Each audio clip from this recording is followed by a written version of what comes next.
Hello viewers, जय जगन्नाथ। स्वागत करुच्ची वास्तव दुनिया को। आज आसी पुणी एक नुआ वीडियो सहित आपण मान पाखक। तेरे प्रति मासरे मिल 12,500 टंकार स्कॉलरशिप शिक्षार्थी मोदी सरकार दमदार स्कीम। तेरे कौन रही दमदार स्कीम एवं क्यों क्यों छात्र छात्री मानू मिल स्कॉलरशिप। प्रतिभावान विद्यार्थी को आगू नापी स्कॉलरशिप देउछन्ति मोदी सरकार। ए स्कीम माध्यम पोस्ट ग्रेजुएशन करथिबा शिक्षार्थी को प्रति मासरे 12,500 टंकार स्कॉलरशिप देवे सरकार। तेबे एही स्कॉलरशिप पाइबा को हेले शिक्षार्थी को गेट किंबा जीपीएटी क्वालिफाई करबा को पड़िबो।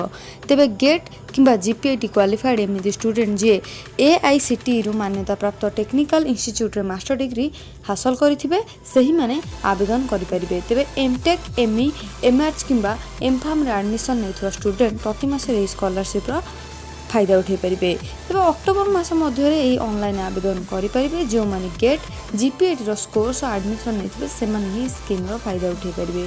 तेज गेट जीपीएटी क्वालिफाई करने शिक्षार्थी स्कॉलरशिप फायदा उठे पारे ना।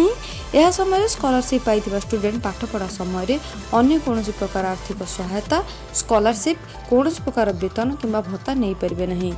विदेश छात्र कि मैनेजमेंट कोटारू एडमिशन पाई छात्र को मिलबनी स्कॉलरशिप पाई शिक्षार्थी अति कम 8 ରୁ 10 घंटा टीचिंग संबंधित काम व रिसर्च करने पड़ो। आई काम इन्स्टिट्यूट ही देव।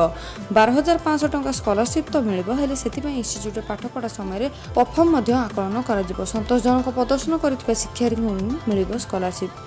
तेबे स्कॉलरशिप कैंसल हो जिबार मध्य आशंका रही। तेबे कौन से सब कारण।